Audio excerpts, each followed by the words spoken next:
오늘 필라델피아 교회에 우리 주님께서 하시는 말씀을 우리의 교회에게 해주시는 말씀으로 듣고 한번 나눠보자고요.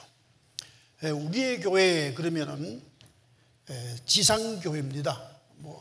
좁게는 주 예수 교회고, 그다음 크게는 한국교회고, 지상의 교회가 이제 우리 교회입니다. 근데 요한계시록에는 진정 참교회, 이 지상의 교회는 보이는 교회고 참교회가 있는데 그거를 천상교회라고 그래요.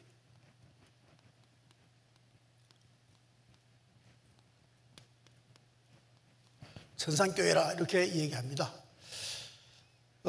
왜 이렇게 나누느냐 하면 실제 있으니까요. 실제 있으니까 이렇게 말하는 겁니다. 그런데 우리는 못 보죠. 천상교회를 볼 수가 없습니다. 즉 하늘나라의 교회입니다. 그런데 이제 하늘나라라고 하는 개념은 이 지상이나 천상이나 이제 같이 함께 동일하게 역사하는 성삼위가 통치하는 나라, 이걸 이제 하나님의 나라라고 정의합니다. 그래서 이 교회론에서는 지상교회와 천상교회를 둘로 나누어서 이제 요한계시록은 이제 말하고 있습니다. 오늘은 필라델피아 교회에 보낸 바로 예수 그리스도의 편지다. 그런데 이 오늘 말씀에는 필라델피아 교회와 그리고 천상의 교회와 이 관계를 가지고 말씀을 많이 하십니다. 필라델피아 교회는 어떤 교회냐 하면 본래는 그쪽이 굉장히 상업 도시였던 것 같은데 큰 지진이 납니다. 그래서 도시가 다 파괴됩니다. 그리고 이제 좀 형편이 좀 좋은 사람들은 이제 그 도시에서 밖으로 나가서 비옥한 땅을 구해서 거기서 다시 이제 집을 짓고 농사를 시작합니다.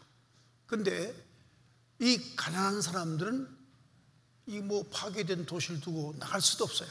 그러니까 결국은 할렘과 같은 곳에 정착해서 삽니다. 그러니까 굉장히 경제적으로도 아주 빈약하고, 또 이제 여러 가지 사람들의 인격도 그렇게 높지 못하고, 또 그리고 물론 명예와 권세는 없는 사람들이죠. 이제 그러면서도 또 필라델피아 교회는 수가 작은 교회, 요즘 말하면 한 중소교회라 그럴까요? 그런 교회 정도 되는 작은 교회입니다. 그래서 오늘 본문에 보면 능력이 없으면서도 하는 말씀이 나오는 걸 보게 됩니다. 그런데 이런 교회에 예수님은 관심을 두고 계신다. 그래서 우리가 보통 우리 한국 교회의 20%는 자립을 합니다. 그리고 80%는 자립을 못합니다. 근데 이제 자립 못하는 교회를 제가 가끔 이제 방문해서 대화하고 해보면, 이제 거기 동천 교회 같은 경우는 45만으로 목사님 가정을 꾸려갑니다. 근데 물론 텃밭도 있고 해서 농사도 하지만은 그 외에 이제 이 도시에 있는 개척교회는 그 목사님이 대리운전을 간다든지, 또 사모님은 야구르트 장사한다든지, 팥주부 나간다든지, 공장에 나간다든지, 직장 나갑니다. 양쪽 다 직장을 나갑니다. 그래서 한 달에 한 500만 원 정도 벌어서, 둘이 부부가 500만 원 벌어가지고 교회 이제 소요되는 금액이 약 한 400에서 500 됩니다. 몽땅 주고 나면은 제로가 되는 이런 상태에서 교인 그저 한 20명 내지 30명 가지고 지냅니다. 그럼 이제 우리가 큰 교회들이 이 작은 교회를 보고 아주 무시하죠. 그래서 목사들이 만나면 첫인사가 몇 명 모이죠? 이렇게 말한다고요. 그런데 우리 주님은 작은 교회에게 관심이 더 있다. 이런 작은 교회의 주님께서는 마음을 더 두신다 하는 의미도 이 필라델피아 교회에 관한 편지에는 관계가 있는 말씀이다. 우리가 이런 생각을 해야 됩니다. 그리고 낮에도 말씀드렸어요. 본헤프가 이제 베를린 대학에서 박사학위 논문에 보면은 하나님의 교회, 지상교회는 모두가 천상교회와 하나이다. 하나님의 교회다. 이렇게 얘기하고 있습니다. 그런데 참 이 교회론이 나오면 제가 열이 막 납니다. 나는 것이 1980년부터 80년, 81년, 82년, 84년, 4년까지 제가 총회에 있었습니다. 우리 교단 총회에 있었는데, 그때 제가 제안한 게 뭐냐면 세 가지였어. 첫 번째 뭐냐면 농촌교회를 우리가 어떻게 앞으로 자리박이 할 것인가. 그래서 이제 그 당시에는 농촌 후계자였어요. 농촌 후계자가 있는데, 이 사람들은 토지를 다 가지고 농사하는 사람들입니다. 그래서 이제 부모님들이 전통적으로 농사해왔던 그런 집 자녀들이죠. 그래서 정부에서도 지원도 많이 해줍니다.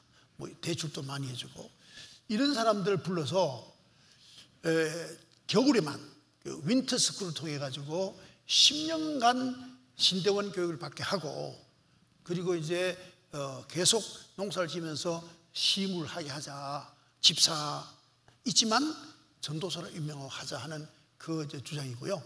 이제 두 번째는 이제 뭐냐면 개척교, 현재 농촌교회나 개척교회나 작은 교회는 4교회 플러스 5교회가 다 합치자.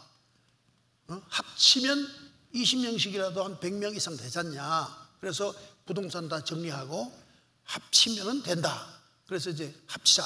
그걸 얘기했고, 이제 세 번째는 뭐냐면 큰 교회가 작은 교회를 20%가 80%를 맡아서 세계 선교도 중요하지만 한국교회 교회를 유지하도록 큰 교회가 작은 교회를 맡자. 이건 실천했습니다. 그래서 제가 주장해가지고 한국교회 우리 교단 같은 경우는 큰 교회가 작은 교회에 이제 책임지고, 그때는 그 기본급이라 그랬는데 이제 현재 하고 있는 거, 이건 제가 성공을 했습니다. 이건 실패했고 안 들어줍니다. 안 들어주고, 이것도 이제 개인들이 안 들어줘요. 이것만 하고 있는데, 지금 이렇게 사태가 이렇게 되니까 지금 앞으로 제가 예상하기는 내년 한 2, 3일 정도, 2월 3월 되면은 개척교회 거의 한 70%는 문 닫아야 돼요.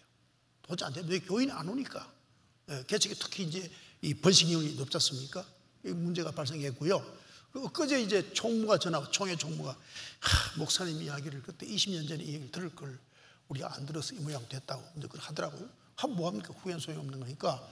예, 그렇고요. 그래서 제가 왜 갑자기 얘기하냐면 오늘의 교회가 참 심각한 위기를 맞고 있는 상황입니다. 그래서 큰 교회는 큰 교회대로 신도시에서 이제 교회 건물을 지은 교회들은 거의 내년 상반기에서 다 문 닫을 겁니다. 경매에 다 나갈 겁니다. 그럴 수밖에 없는 것이 부채가 너무 많으니까요. 왜냐하면 신도시에 건축할 때는 교인이 헌금해서 건축하는 게 아니고 목사가 먼저 건축을 합니다. 그리고 교인들이 이제 들어오는 거거든요. 그런데 이 목사 무슨 돈이 있습니까? 다 대출이죠. 그러다 보니까 이제 이게 결국은 이제 문을 닫는 결과가 많이 나타날 겁니다.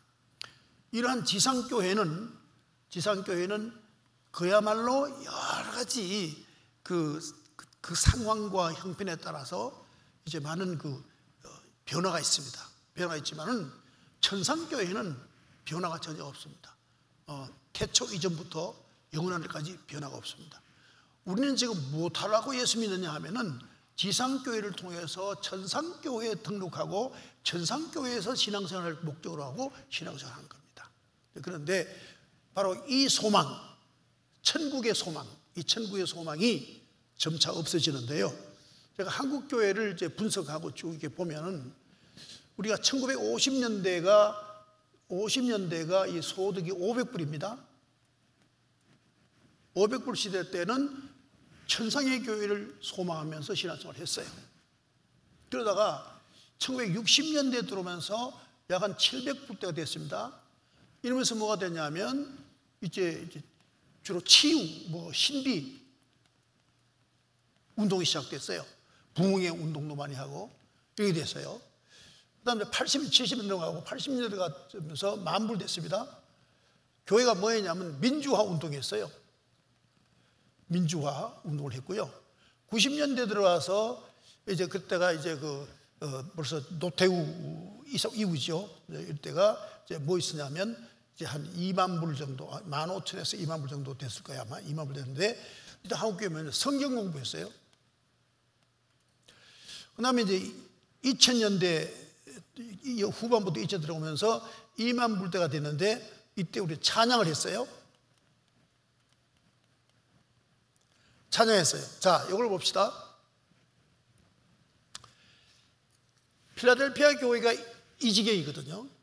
이러니까 천상교회에 대한 소망이 가득한 거예요. 그러니까 현실에 주어지는 모든 유혹과 시험과 어려운 여건을 다 이길 수 있는 거예요. 그런 상태고, 그 다음에 80년대 와서 민주화 운동을 하는데, 이 민주화 운동이라는 게 이제 저는 알고 있었지만은 많은 분들이 모르고 계셨어요. 이 민주화 운동을 하는 주체가 누구냐? 주체는 주사파입니다. 주사파들이 민주화라고 하는 가면을 쓰고 일단 그 운동을 했죠.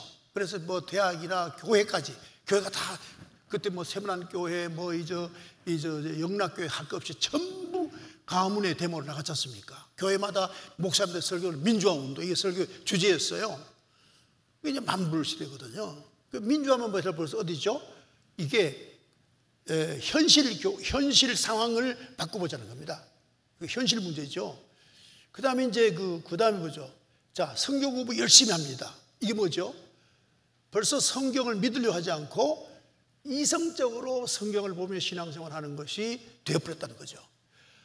딱 감성시대가 오면서 찬양, 이 찬양이라는 게 자극을 주는 게 자극.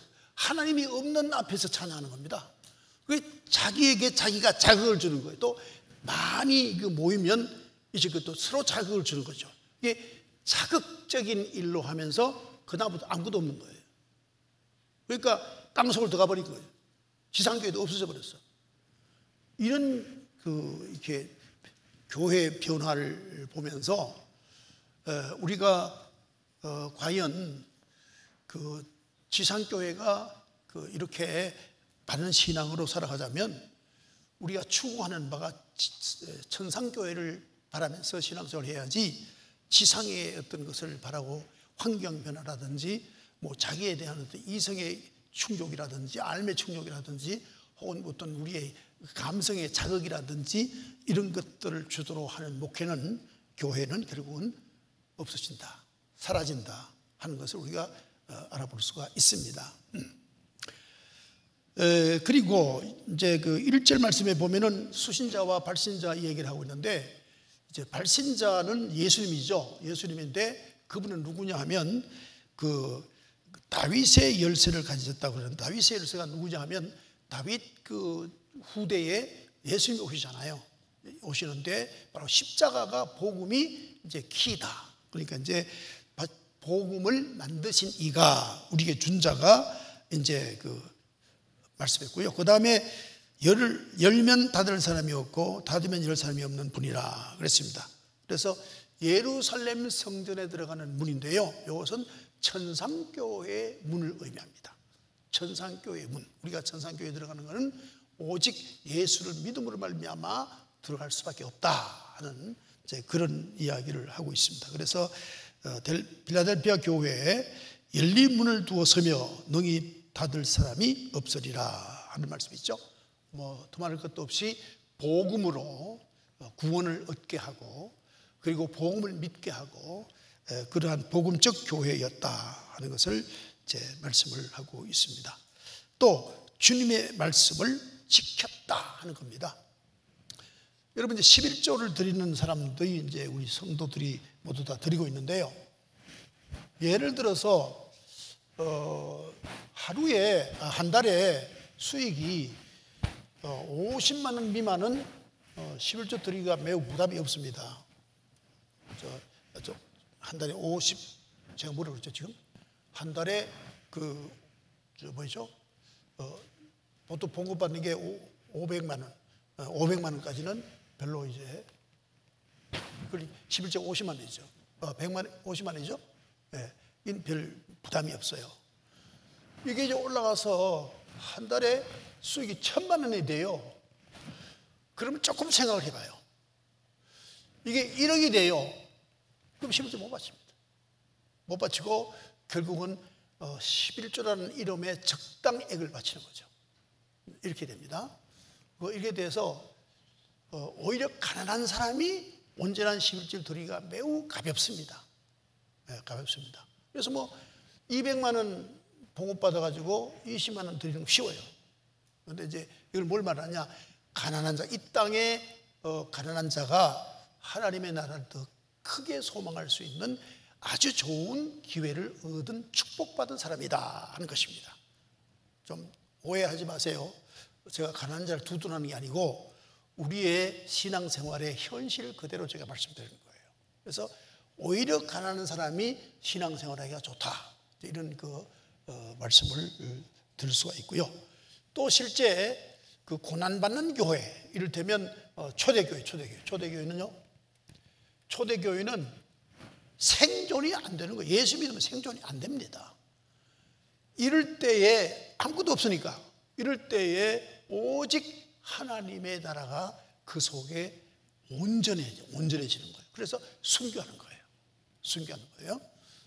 그래서 우리가 이 초대교회에 순교자가 많은 것은 핍박과 박해가 많았기 때문에 모든 걸 다 포기한 상태, 이 땅에는 희망이 없다, 소망이 없다, 그러니까 오히려 순교하기 좋았다 하는 것을 볼 때에, 그럼 우리 교회들 다 가난해를 말했냐 윤 목사? 그게 아니고요.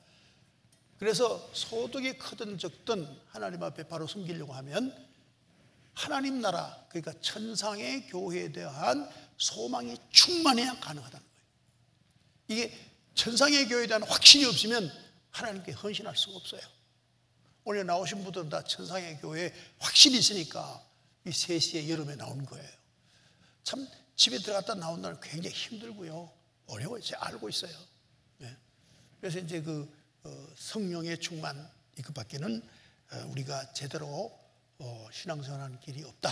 상황으로 볼 때는 가난한 게 훨씬 더 신앙생활이가 유리하다, 이런 말씀을 드렸고요. 그 다음에 이제 유대인이나 자랑하면서 사탄의 해라 그랬습니다. 이게 참 중요한 얘기입니다. 이게 유대인들이 모여서 하는 게 회다이죠. 회다이 뭐다? 사단의 회다, 이렇게 이해하고 있습니다. 우리는요, 저도 그렇고 여러분들도 태어나서부터 이런 교육을 받습니다. 원인, 과정, 결과, 이런 교육을 받습니다. 어릴 때부터. 울어야 재준다부터 시작하잖아요. 그러니까 원인이 있고 과정이 있고 결과가 있습니다. 이걸 학교 가서도 마찬가지예요. 학교 여러분께서 열심히 애들 명문대학 보내고 어쩌고 저쩌고 막 수고하죠. 뭘 배우는 거예요? 원인을 분석하고 잘 알아서 그 과정을 거쳐서 좋은 결과를 얻는 걸 배우는 거 아니겠어요? 즉 현실적으로 하면 돈 버는 방법을 학교에서 배우는 거 아니겠어요?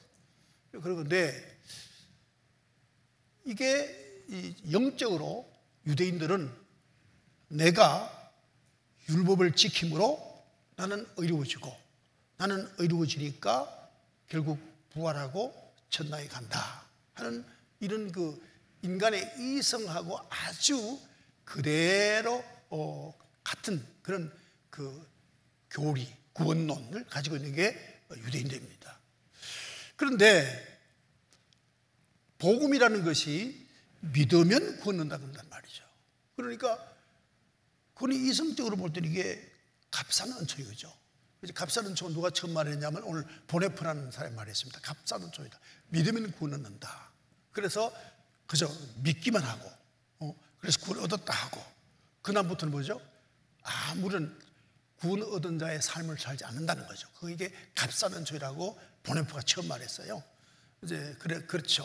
그런데 그 유대인들이 가만히 빌레델피아 교회를 보니까 그냥 복음을 믿음으로 천당 간다 하는 논리를 펴니까, 구원론을 펴니까 유대교를 다니던 사람들이 교회 들어와서 이거는 성서에 맞지 않다. 왜냐? 이 당시만 하더라도 신약 성서가 제대로 구비되지 않을 때죠. 그러니까 구약 성경 가지고 와서 이거 봐라, 신명기서 봐라, 분명히 듣고 익히고 배워서 실천해야 복받는 걸 찾냐, 이 논리로 얘기하는 겁니다. 그런데 여러분, 우리도 그런 딜레마에 빠지기 쉬운데요, 잘 들어보세요. 이 구원에는요, 생명구원이 있고요, 이 성화의 구원이 있습니다. 성화의 구원이 있는데 이 둘을 확실히 구분해야 돼요. 유대교는 생명구원과 전체를 공로주의로 이해하고 있고, 복음주의는 생명은 은혜고요, 성화는 경건의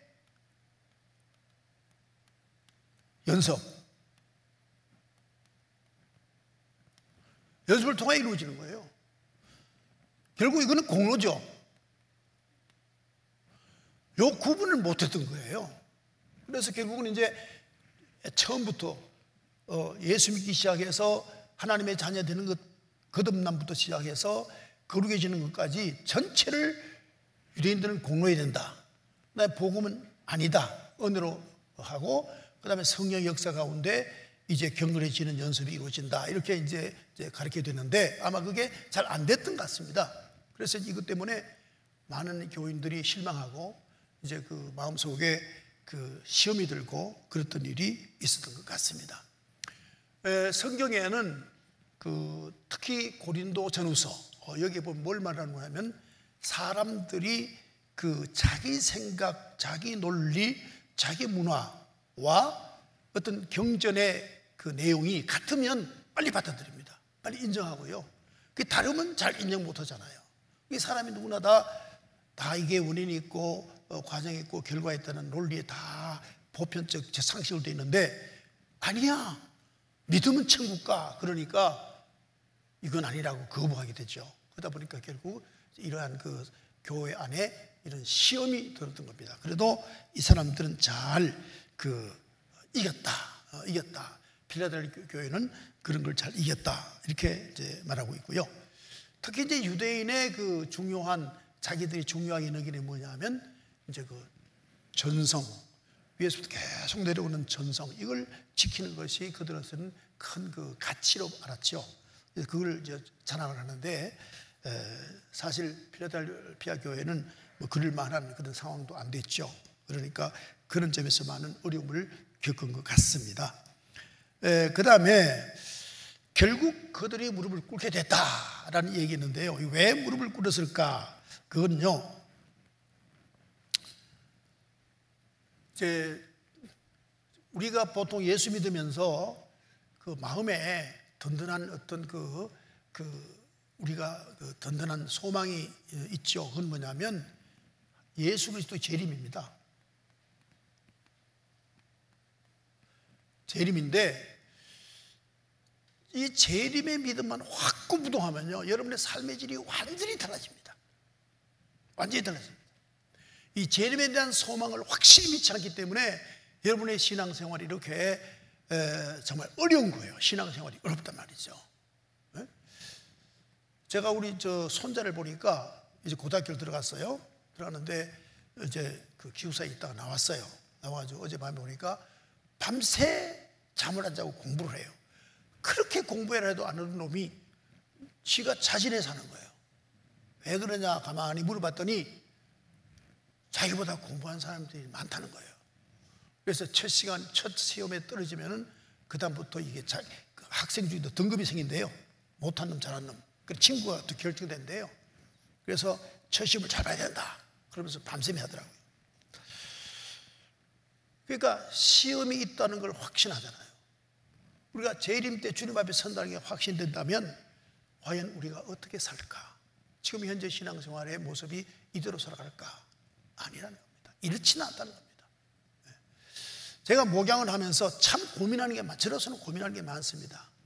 성도님들을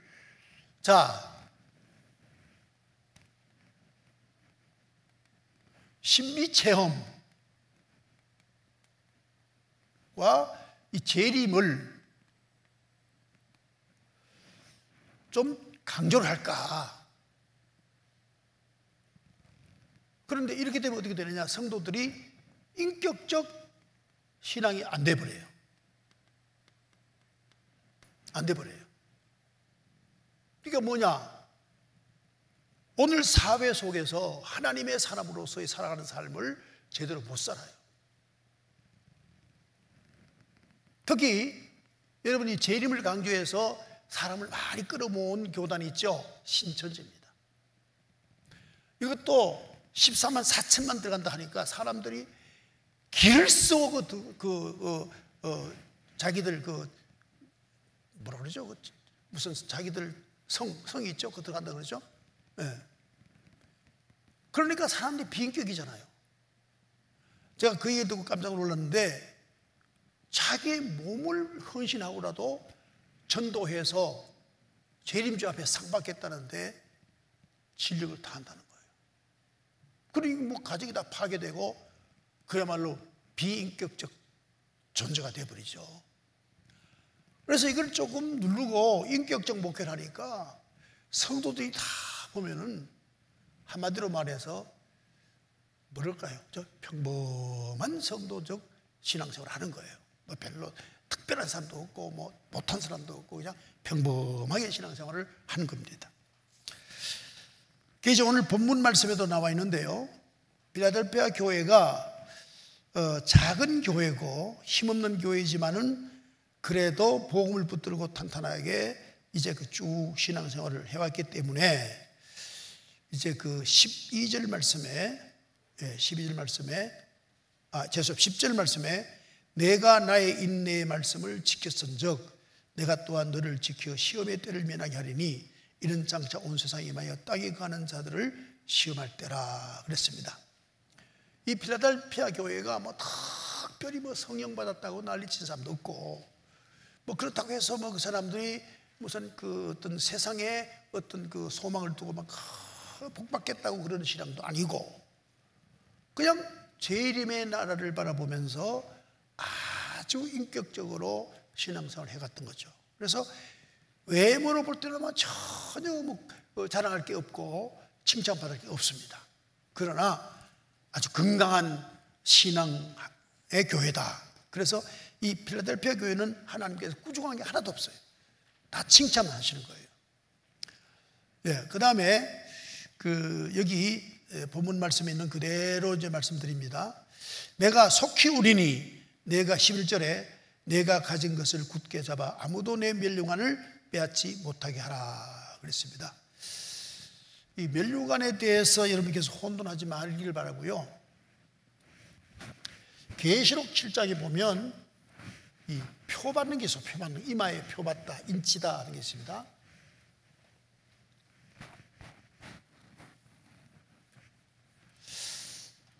계시록 7장에 보면 이마에 7장 계시록 인을 받는다 그랬습니다. 이 인하고 그 다음에 이제 그 이마에 그 요즘 지금 동물들에게 지금 그 시험하고 있죠. 그 삼성전자에서 세계에서 최초로 만들어지 않습니까? 동물 속에 이렇게 칩을 이렇게 해놓으면 동물이 어디 있는지 다 알고 어떻게 다 하는 그런 칩 있잖아요. 앞으로 이제 이 스마트폰이 점점 줄어들어가지고 조그만한 요만한 칩이 될 거예요. 그럼 이걸 신경하고 우리 인간의 시계하고 연결해 놓으면은 이제 뭐 스마트폰 필요 없어요. 그래서 내가 생각만 하면 답이 다 나와요. 요즘 저도 스마트폰 가지고 많이 설교 준비할 때 인용을 합니다. 옛날에는 안 그랬는데 지금 하고 있어요. 왜냐하면 보니까 다 있으니까. 뭐 성경 주석도 다 있어. 성경 창송 그 안에 다 들어가 있어. 그게 얼마나 편리해요. 뭐 검정색이 들고 다닐 필요 뭐 있어요? 예. 그런데 이게 적어져서 결국 이제 틀림없이 한국이 최초로 인간의 이마에 칩을 박을 걸 제가 내다보고 있어요. 그럴 이유가 있습니다. 그 다음에 공지할 수는 없는 것이고 그럴 세상이 곧 오게 되는데 이제 계시록 7장에는 인받는 것은 뭐냐 하면 그 아론, 구약의 아론 있죠. 출애굽기에 아론이 그 이마에다가 금으로 만든 패를 그렇게 붙이고 다녔어요. 이거는 뭐라 그러죠? 뭐냐면 성결의 표입니다. 그런데 이 제사장들이 그 다음에는 이제 그 예루살렘의 솔로몬의 그 성전이 지어지고 제사장들이 본격적으로 이제 자기 자리를 매김해서 이제 할 때 이들이 모자를 쓰죠. 모자 쓰는데 뭐 제가 그림을 비칠 필요 없고 대충 상상하십시오. 빵같이 생긴 모자를 쓰는데 거기 중간에 보면 이렇게 뭐 빵같이 생기는데 이게 다 뭐 이렇게 금방이 하나 들어있어요. 이게 뭐 이런 거죠. 왔는데 이것이 앞으로 천상교회에 가면은 성도들에게 하나님이 거룩하다고 성결하다고 주시는 인정이에요. 이거는 선한 겁니다. 선한 거. 근데 이마에 표 받는다는 말이 있어요. 표. 이걸 놓고 지금 신학적으로 논란이 아주 극심합니다. 표가 딱 갈라져 있습니다. 그래서 이제 지금 어디까지 말하고 있는가 하면 극단적인 보수주의자들은 신용카드 안 씁니다. 그것도 안 씁니다. 안 쓰고 일단 앞으로 특히 이 스마트폰 이런 거 일절 사용하지 않고 순수한 자연적인 삶을 계속 유지하고, 미국 가면 그런 교단이 많습니다. 유지하고 있고요.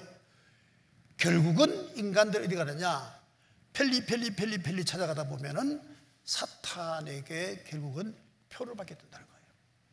근데 이것이냐, 삼성에서 만든 그것이냐에 대해서는 제가 말할 수 없어요. 지금은 말할 수 없는 이유가 목사로서 확실한 근거 없이 말할 수도 없잖아요. 그러나 제가 생각하기에도 앞으로 얼마 있지 않아서 틀림없이 이제는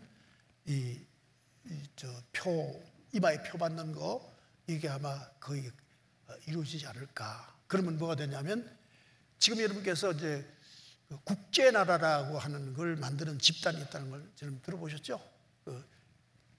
있는데 뭐 그 얘기는 여기 할 필요는 없는 거지만, 그래도 그냥 예를 드는 겁니다. 그 사람들이 목표하는 거는 어쨌든 모든 인류를 자기가 다 통치하기 위해서 그 관리할 수 있는 시스템을 만들겠다는 거죠.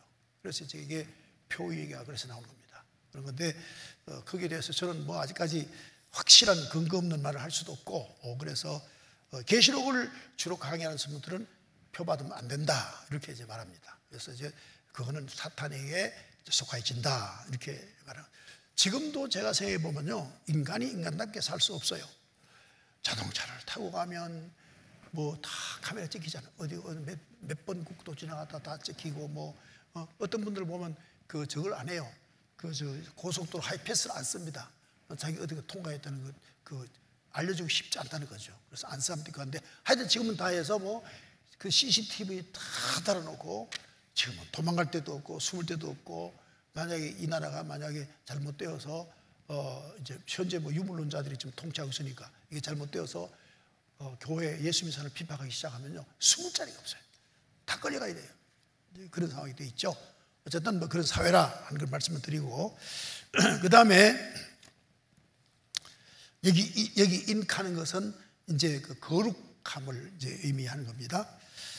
그리고 그 다음에 속히 임한다 하는 것입니다.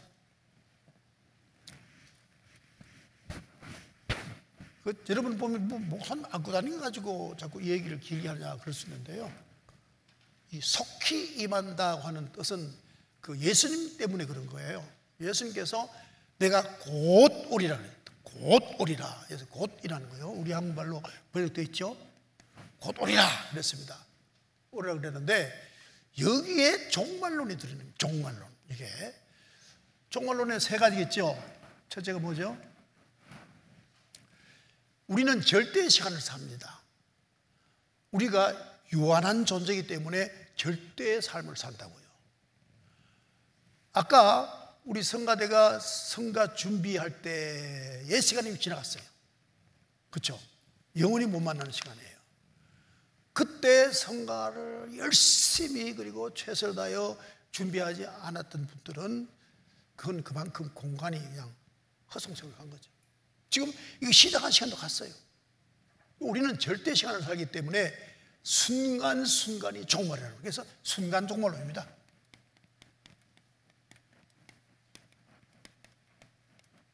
그러므로 그것이 맞다. 예수가 하신 말 맞다. 이렇게 보는 겁니다. 두 번째는 뭐냐면, 우리가 공동체적 심판이 있습니다. 그래서 이걸 갖다가 뭐 예를 들면 여러분께서 그 소돔 고모라 있잖아요.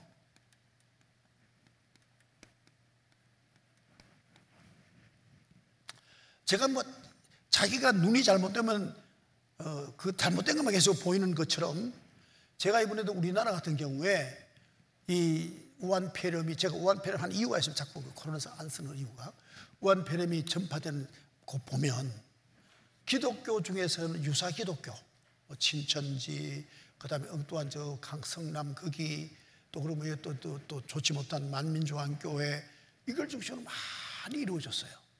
이루어졌고, 2차 감염의 그 핵심은 어디입니까? 좋지 못한 그 술 마시는 그런 곳이죠.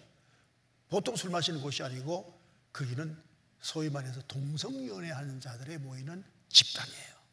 그래서 너무 지나치게 성경을 뭐 이렇게 너무 과하게 적용하는지 모르지만은, 하나님께서 그런 짓 하는 집단에게 심판하시네. 공동체적 집단하시는 거예요. 그런 짓 하는 에게, 신천지가 아마 많이 약화됐지요. 그런 집단, 공동체에게 심판하신다는 거예요. 심판하신다는 거예요. 이런 공동체적 이제 그 종말이 있습니다. 그래서 이게 있고요. 세 번째는 이제 전체 마지막 종말, 최후의 심판이죠. 최후 종말이 오는데, 이 최후 종말은 우리는 아무도 몰라요. 아무도 모르고, 다만 이 최후 종말도 내가 살아가는 순간순간이 최후 종말을 가름하는 거예요. 주님이 뭐 언제 오시는지, 뭐 우리의 물리적인 시간으로 예를 들어서 뭐 2050년에 오시는지 그건 몰라요. 모르지만 내가 산 시간은 최후 종말의 근거가 되는 거예요. 그러니까 우리는 매일 최후 종말을 맞고 있다, 살고 있다, 이렇게 생각해야 된다. 그래서 예수님이 곧 오신다, 이렇게 말씀을 하셨던 겁니다. 네. 그래서 속히 오리라, 그 곳이 속히 오리라. 그러니까 다시 말씀드리면, 이게 뭐 제가 누구를 평가하고 싶어서 그런 게 아니라, 그 조영규 목사님도 1999년 9월 달에 온다고 그랬어요. 주님이 오신다고 그런 얘기 했어요. 이제 그걸 사용할 때, 그런 걸 사용할 때는 의도적으로 목회자가 성도들에게 긴장감을 조성해서 교회에 충성하게 하는 하나의 방법론이에요. 이제 그런 걸 하죠.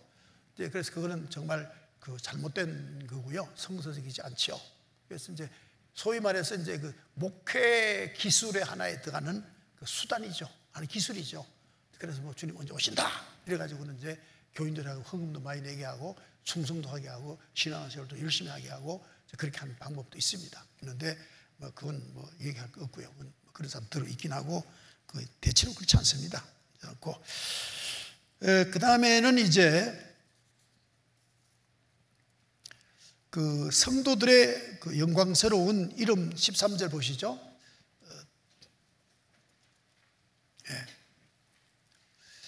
귀 있는 자는 성령의 교회들에게 하시는 말씀을 들을지어다. 그래서 귀 있는 자가 이제 문제입니다. 귀 있는 자가 문제인데, 신약 성경에 있어서 귀라고 하는 것은 성령입니다. 성령님을 모시고 있느냐 하는 것입니다. 성령님을 모시고 있느냐 하는 것이 귀고요. 그 다음에 이제 구약 성경에서는 귀는 교육입니다. 디다케, 교육입니다. 교육을 받음으로 말미암아 하나님 말씀을 이제 수용할 수 있는 그러한 이제 그 가능이 있는 거죠. 그래서 우리는 성령님을 모셔야 돼요. 여러분들은 아무리 예수를 뭐 조상 대들을 믿다 하더라도 성령을 모시지 아니하면 말씀이 내게 진리로 안 닿옵니다. 감화 감동을 주지 못합니다. 성령님을 모셔야 하나님의 말씀이 내가 알아지는 거예요. 왜냐하면 여러분께서 이제 기도에 대해서 조금 이것 때문에 이제 기도 얘기를 할 수밖에 없는데, 제가 오늘 시간이 너무 짧아서 제가 설교 시간이 못했습니다만은, 자, 우리가 우리의 영혼을 이렇게 표현합시다. 이렇게 표현하는데, 여기 이제 성령께서 이제 계십니다. 성령께서 계십니다. 이 빛이 하나님의 심장, 하나님의 마음하고 늘 소통합니다. 성령은 하나니까요. 그러면 예수님은 어떠냐? 예수님도 역시 성령님입니다. 이 성령을 모시고 있습니다. 그래서 예수님 역시, 근데 이거는 이제 말씀이 육신돼 인카네이션 됐으니까,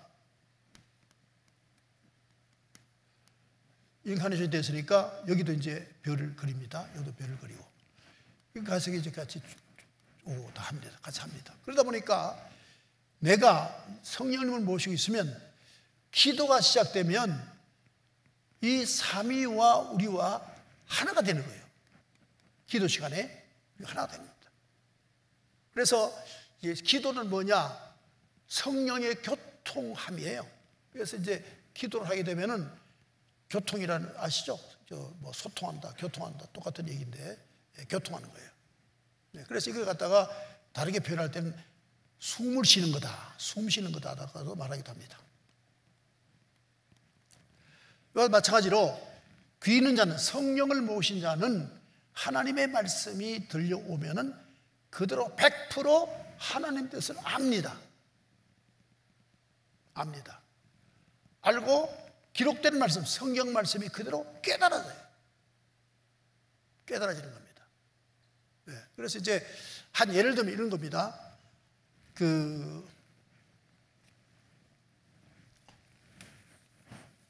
예수님께서 십자가에 못 박히셨지 않습니까? 못 박혔는데 왜 예수가 생수냐? 이 문제입니다. 예수가 생수냐? 이렇게 하는 질문에 대해서 성령의 사람들은 어딜 가냐면 구약에 가서 이스라엘 백성들이 광야에서 목이 말라서 막 모세에게 물을 달라고 막 소동을 칠 때 모세가 하나님께 기도합니다. 기도했더니 하나님께서 반석을 치라 그랬습니다. 그래서 반석을 쳤더니 그래서 샘이 나왔다. 그런데 반석이 쪼개져서 생수가 나왔다. 그래서 예수도 육신이 쪼개져서 성령 보혈이 흘러서 우리에게 생명을 건져주는 물이 됐으니까 예수의 보혈이 생수요, 말씀이 생수다, 이렇게 이해를 하잖아요. 이거 바울이 한 얘기입니다. 제가 한 얘기가 아니고. 그러니까 성령의 사람은 하나님 말씀을 들으면 바로 모든 이 이해가 빨리, 하나님 뜻이 빨리 알아지는 거예요. 스데반 같은 경우 성령의 사람이니까 광야 40년 생활은 오늘의 교회 생활입니다, 교회입니다, 이렇게 딱 말을 설교하잖아요. 그래서 여러분 보면 이 신약 성경에 있어서 설교, 그 사도들의 설교들 보면, 또 스데반 같은, 빌립보 같은 사람 설교 보면 구약에 있는 내용을 엑기스를 다 그냥 가지고 오고요, 그게 하나님의 신구약 성경 말씀이 관통된다는 걸 분명하게 다 알아지는 사람들이에요. 설교를 보면요. 베드로 같은 경우는 성령 받아가지고 설교할 때 베드로의 설교의 핵심은 누굽니까? 너희가 과거에도 선지자를 죽이지 않았느냐? 그런데 지금도 예수를 죽였다. 사도행전 3장에 나오잖아요. 그리고 그러니까 너희가 예수를 죽였다. 그래서 너희는 죄인이다 라고 죄를 지적해 주니까 그들이 어찌할꼬 라고 하면서 회개 운동이 일어났죠. 3,000명 이상 믿다 이렇게 됩니다. 왜 제가 이 말씀을 드리냐면 기도와 성경에 대한 하나님의 뜻을 받아들임이 일치되는 거예요. 기도나 똑같아요. 그래서 성령님 모시면 성경을 보면 저절로 이게 구약의 무슨 말씀이고 이게 하나님 뜻이 무슨 말씀을 알게 되는 거예요. 그럼 예수님 말씀이 왜 서기관과 다른 어떤 선생님보다 거리가 있느냐면은 예수님은 계시자니까, 예수님 계시자니까 결국은 하나님이 말한 거예요. 말씀이에요. 그러니 누구의 어떤 유대교의 랍비나 서기관이나 바리새인의 그 성경 해석은 전혀 다르죠. 그러다 보니까 권위가 있었다 하는 겁니다. 그리고 두 번째는 이제 그 13절에 귀 있는 자, 그러니까 성령을 모신 자, 또 성령이 교회들에게 그랬습니다. 그래서 성령이 말씀을 우리에게 전해 받는 우리들, 그리고 말씀을 들을지어다 하는 말은 행하는 성도, 그래서 말씀대로 살아가는 성도, 이렇게 세 가지 분류를 하고 있습니다. 그래서 우리가 성경대로 산다는 것, 이것은 천상의 삶입니다. 성경대로 산다는 건 천상의 삶이에요. 그래서 우리가 자꾸만 천상 그러면 어떤 그 하늘나라, 그래서 신비, 그래서 뭐 기도할 때 방언으로 기도해야 그게 성령의 어떤 그 역사하는 기도다, 이렇게 오해하는 오순절 계열의 성서 해석이 있습니다. 그건 아니고요. 방언 안에도 충분히 여러분께서는 방언보다 더 소중한 사랑. 요것만 마치겠습니다. 제가 이제 아무래도 이런 선교학, 제가 이래도 석사입니다. 그러다 보니까 선교학에는 다른 종교를 어떻게 개종시킬까 하는 대한 공부를 하기 때문에 비교 종교학을 공부합니다. 그러면 이제 우리나라는 이제 샤머니즘인데요. 이 샤머니즘에서도 보면 기도를 많이 다뤘습니다. 기도를 많이 다루는데 이 기도가 샤머니즘의 기도입니다. 무당이 기도하는 거예요. 기도하는데 어떤 사람이 복을 받으려고 무당이 와서 기도해 달라는 기도는 기도해봐야 귀신이 안 들어준대요. 안 들어준대요. 근데 왜 그럼 구다고 그러냐 그랬더니 그건 내가 돈 벌려고 하는 거예요. 근데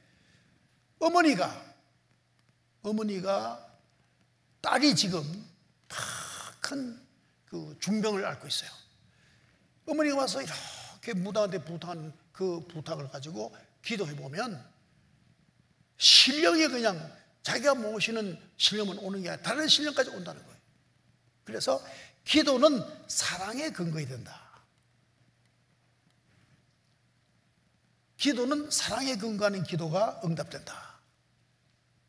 그런 얘기입니다.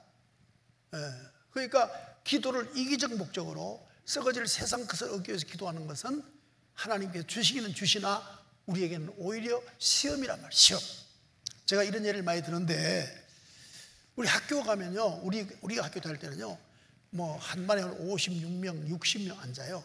있으면은 시험 칠 때 이제 그 선생님이 시험을 꾸러미를 만들어가 붙여와요. 그러면 옛날에 선생님들 보면 마지막 손가락 여기 길어요. 손톱이 길어요. 이렇게 뜯어요. 들어가서 앞에 애들한테 몇 장 나눠줘요. 내가 시험지 많이 받았다고 점수 많이 받나요? 난 뒤는 돌려줄 책임이 있는 거지 한 장만 가지고 시험 치는 거예요.